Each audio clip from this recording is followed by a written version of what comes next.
forget to subscribe.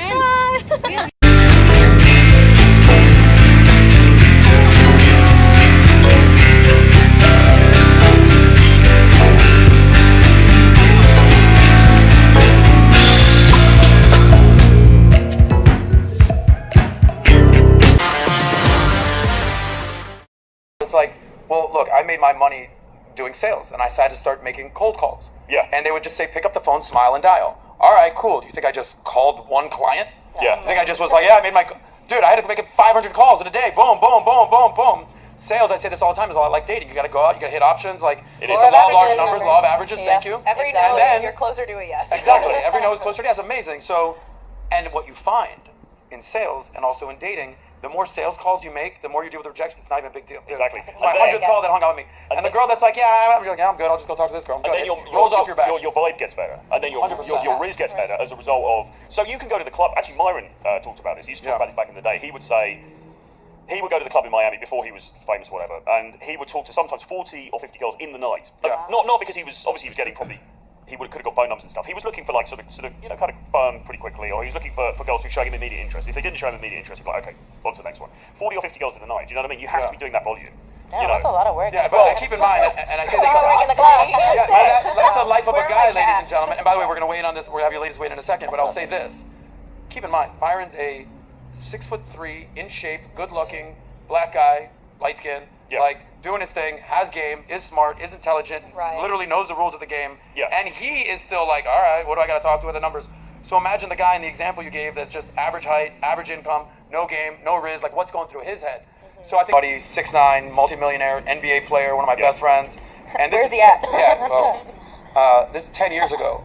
And he's like, listen guys, here's how it's done, okay? All you gotta do is walk in the bar, stand on the wall, make eye contact with a girl, and just give her one of these, and that's all you gotta do. I'm like, yeah, when you're fucking 6'9", everyone knows who you are, you're on the cover of tabloids, yeah, it's a little easier that. It's like, I wanna hear what the 5'7", bald, broke dude is doing to get laid. Like, I wanna hear his story, because that guy's gotta work. And I brought this up to Justin Waller, and I said, listen, Waller, some people will say, you're a good-looking guy, 6'3", you're hanging with the Tates, you're like, you're a known guy.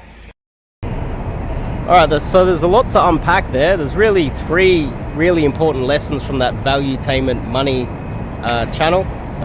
They're talking about a lot of dating topics. I would love to go on the Valuetainment podcast. I would love to do that actually. That would be really awesome. If you guys are out there, please hit me up. I would love to fly over there and do it. But anyway, they're talking about a lot of dating topics these days, and cold approach being more of a numbers game is one of the things that they've been bringing up recently. It does make sense. He also talks about how he had to cold call a lot of people in order to get some sort of success.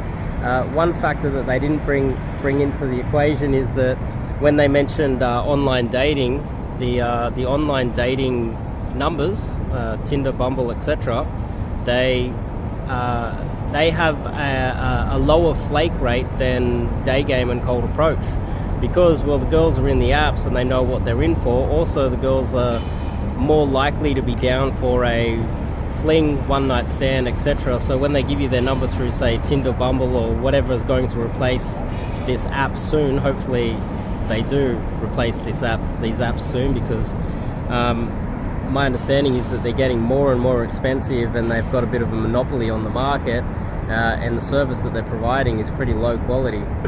And also a large percentage of the girls on these apps aren't very high quality. You're more likely to get higher quality girls out here approaching them, obviously, because not all girls are out there. But if you cold approach a girl out here, she might have a multitude of things going on in her life, and she doesn't expect you to come over and talk to her and speak to her. So it's not really, when she's getting on an app, she knows what she's in for, right? So she's more likely to respond and know that when she gives you her number, it's time to go on a date with you, and more likely to sleep with you. She's also prepared for a one night stand, etc. But when it is a cold approach like out here, so many other factors can play into this. It might be cloudy, she might not be in the best mood. You might approach her on a Sunday night or a Monday morning where she's depressed because she's on her way to work and it's the beginning of the week, rather than approaching her on a Friday or Saturday lunchtime where she's in a better mood. her cat could have died yesterday. She might be in a situationship and not tell you that she's in a relationship, because she's not really in a relationship. She's just sleeping with one guy that probably has a rotation of girls, and she'd rather just be one of those rotating girls, and she's not quite ready to try for a real relationship, or to sleep around, because she's getting everything she wants from him, and she's got other things going on in her life, etc. So the flake rate out here is a little bit higher. So this is why when guys talk about it being a bit of a numbers game, they do have a little bit of a case, but there are a lot of strategies to increase the rate. And when almost no men are approaching at all, you've got a monopoly out here pretty much, because almost no guys are approaching at all themselves anyway. So that's one. Two is really exposure to rejection. And the host did mention that as well, that after making 500 cold calls, after a while he just got used to it and just kept cold calling, knowing that every rejection was closer to a win. Some guys will come to me, and I think my biggest victory this year was a guy who literally day one, he's like, I think I'm about to quit. I'll give it 3 more months, I'm going to quit. And then he gets himself a beautiful girl way above his mate value, and a success during an immersion, which does happen quite often when I have guys that are, even just average attractiveness, because a lot of my cold approach skills and coaching now is getting quite advanced. So you can even up the stats in your favor. It's not just a numbers game, but also I think that you need to take into account that in the early stages you're going to get some rejection, and you need to get the exposure to that so that you can get used to it.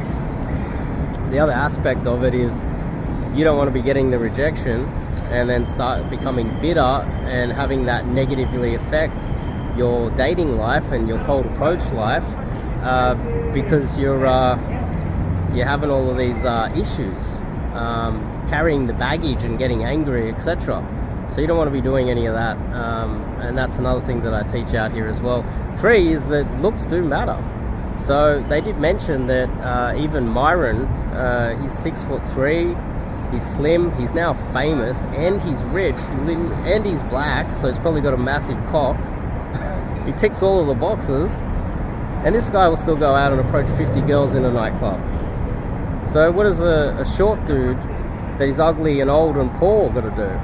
Well, he's got to have some advanced game.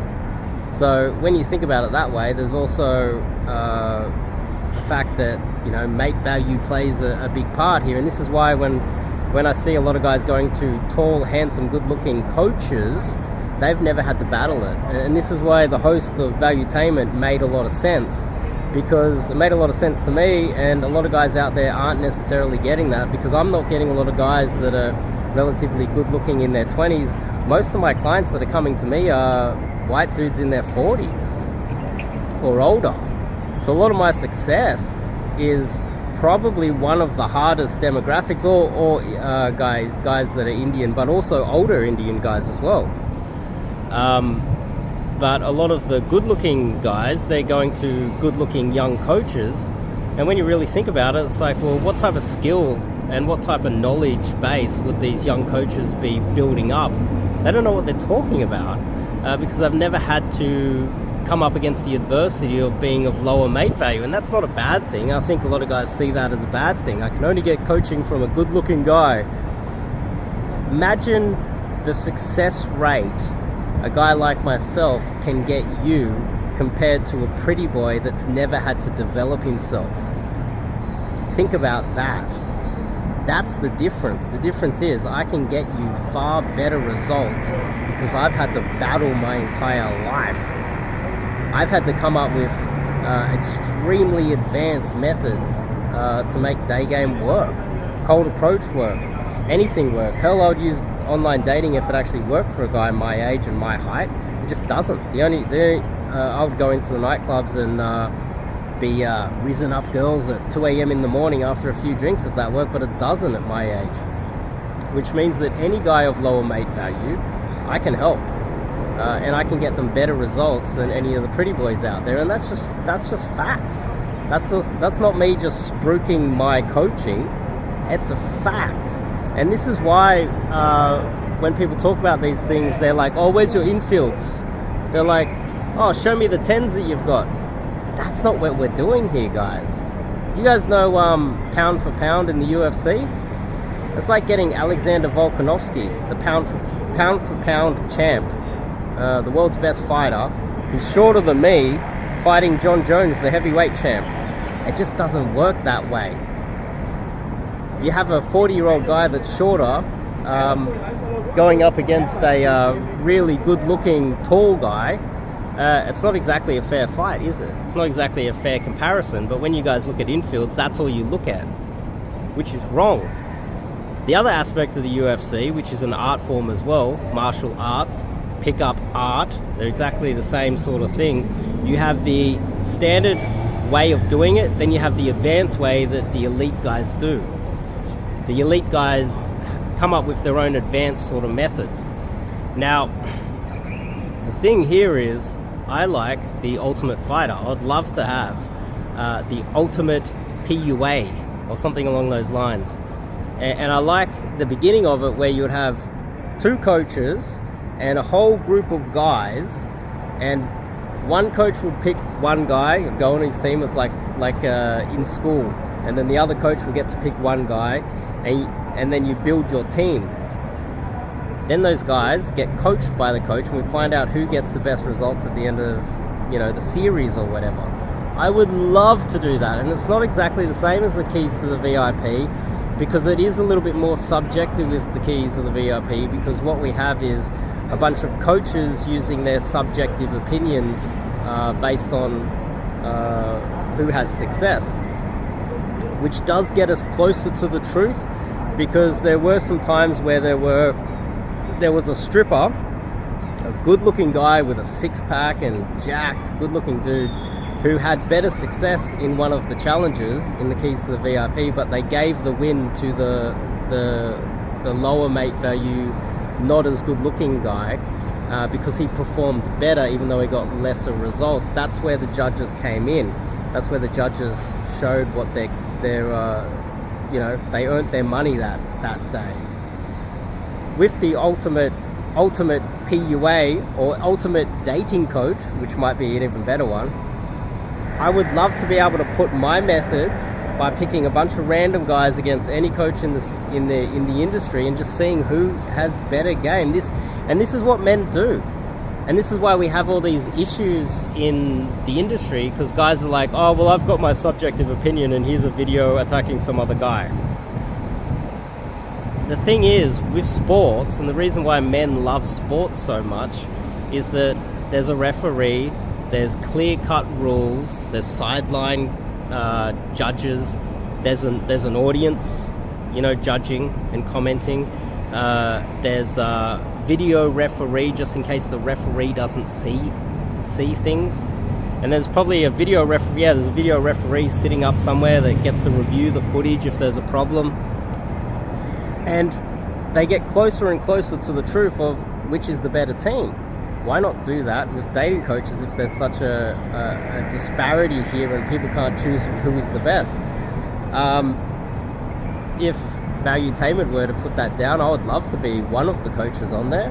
I would love to have my knowledge coaching guys up against one of these pretty boys out there and see who can coach guys better. That would be awesome, regardless of whether I win or not, because that would get us closer to the truth. But anyway, that was an interesting podcast by Valuetainment. I wanted to talk about it, and I also wanted to say I'd love to go on their channel.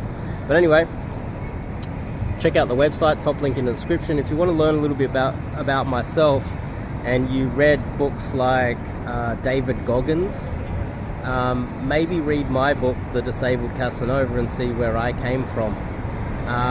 It's kind of in a similar vein to the David Goggins things, except I'm not American, don't have the advantages of David Goggins. I've had to battle a lot harder through more adversity. So you can check that out, top link in the description, check out the website, and if you're interested in learning some cold approach in Sydney, Australia, this is Sydney.